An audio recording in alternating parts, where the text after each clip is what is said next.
Hello, you probably saw us for a nanosecond appear and then disappear.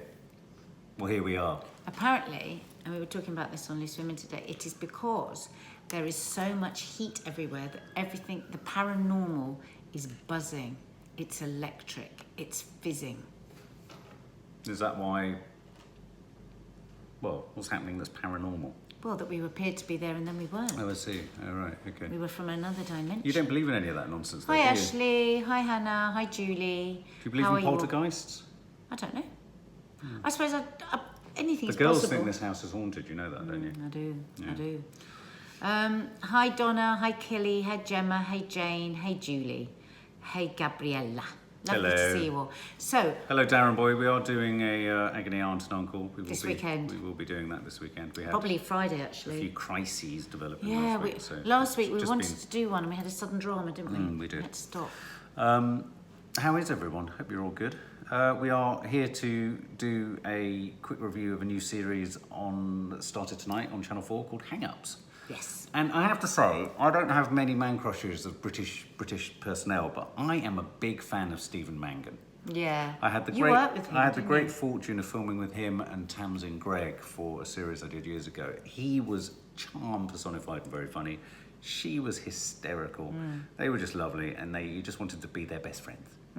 So I was very... And you said he was a real gentleman. Oh, he was a real And he's a gentleman. huge talent, so we were extremely excited about this new Channel Yeah. 4 series, especially as it's a dark comedy about mental health, because he's a therapist. Yeah, he's a therapist, so it's about mental health, but also, I mean, really, it's about mental health, which ties into a lot of what we talk about, but it's also about tech and its implications for family life, which is what your new book is all about. Yeah.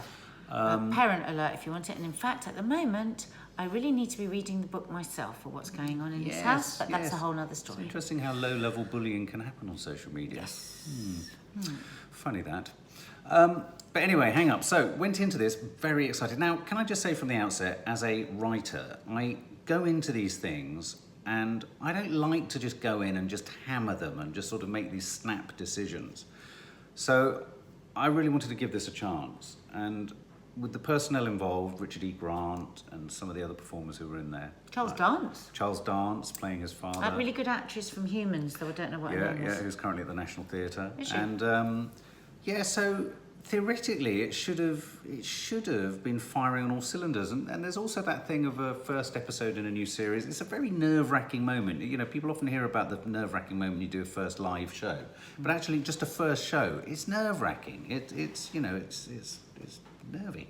Very nervy. Can I just pause this for a second? 'Cause I just had a nice message from Ashley, who says he's been on Twitter writing back to most of the negative comments Leo got on. Do you know what? I haven't even looked at any comments, because I was just saying to Mark, he's probably my favourite guest of the year, Leo. This is a 10-year-old drag queen boy. But I have to say, before he came on the show, I thought, well, what's all this about?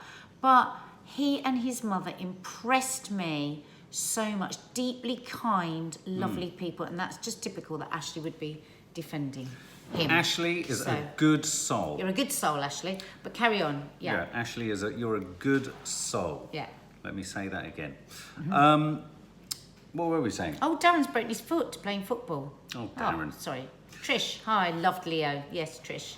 Hi, Krista Ricks. How are you? Well, I saw a couple of comments just come up on our Instagram before we went live saying it was crap, this series. Right, okay, so yes, we've just given the preamble. We're very impressed with the cast. We love Stephen Mangan. I've just said I don't like to hammer things before they're, you know. But we'll give it one more go the next episode, but it didn't work for me. Didn't feel it was crisp enough. I tell you what I did like. I liked the way it started. I think you were on your phone, ironically, at that point. And when it started, he was running around saying, "Where's my charger?" which is something I say all the time. And then there was a really funny moment when the wife said, "Why don't you just use your computer?" And after all the drama, it's like, "Oh yeah, I can." It's very. I thought that was very telling here, where it's like life and death, and then suddenly it's all resolved and solved. Yeah, and so we thought, and there could be real promise, because we've got the daughter, we've got the son, we've got the wife, we've got a chaotic house. So you're getting a bit of family life as well, which of course for us is lovely. I thought it was going to be outnumbered for the tech age. Yeah, but That was this my is hope. what I think, and I don't know whether you think the same, Mark, because we haven't discussed this yet. For me, he played the comedy too much.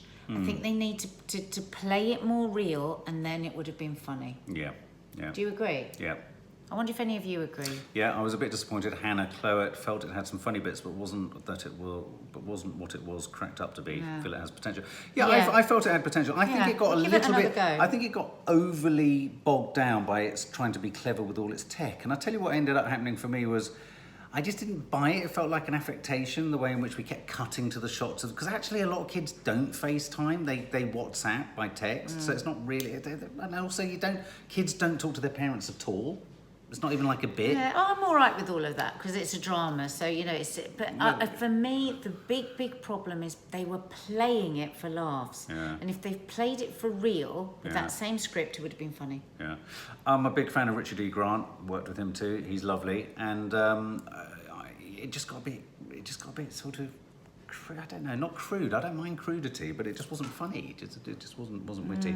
So it was. The there director was, needed to pull them back. I think it's a problem with the direction. I wondered, Who could directed there it? be something in the idea that although it's a nice technical idea having these separate faces all looking at each other with absolutely no real interaction between them, did you lose something in the performance perhaps? I don't know. I think it Performing would've- into camera. I think that it begins and ends with the fact that they were playing it for laughs. They were playing it like it was a comedy. Yes. Whereas if they'd just gone straight, think Yeah. about it. Think about what worked and what did.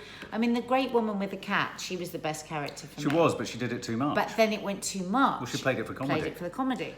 I thought it needed to. In fact, Thank you, that was the art of Outnumbered, wasn't it? They played it straight. Yeah. In fact, they played it so straight that you were struggling to find. Then you had to construct almost the humour around it. You're like, oh Yeah. right, this is funny. Whereas this, you're right, this was kind of aiming for comedy. And Hannah says the same. She thinks Yeah. they're playing it for laughs. Yeah. But the next time, clips looked good. David Tennant is always good. Yeah, I think we'll give it another Yeah. go next week. Let's find out together whether this. Let's not just give up on it. Let's watch it together and see how we go. I love Stephen Mangan. He once Yeah, said he of deserves us to watch it. of himself, which I thought was very self-deprecating and funny. He said, "I look like the donkey out of Shrek." And when you think of the donkey out of Such a Shrek, he nice so man. does, doesn't he? Let's In give that it sweet way. another go next Well, week. yeah, 'Cause absolutely. all the cast. Well, a lot of the cast we have personal experience Yeah. of, and we think they're a good We'll lot. give it another go. And also, Yeah. you've got to forgive everyone their first episode because you've got to get it going. You've got to get the engine started. Exactly, So, there exactly. you go. Imagine if we were all judged and the first thing Yeah, we did. Jesus, well, I have been. Yeah, and me All right. all the time. Anyway, thank you so much, and thank you for your lovely comments thank about you. Leo, who was a very I don't know who special Leo is, but he young sounds lad lovely. that was on Loose Women today, drag queen. Follow him, support him. He's called Violet Vixen Official. Follow him on Instagram. Cool. He's a really cool kid. Anyway. A very brave, cool kid. And Stephen Mangan, we're going to try it again. I Yeah. want to be Stephen Mangan's friend. Night, everyone. Night. Thanks for joining us. Night. Night.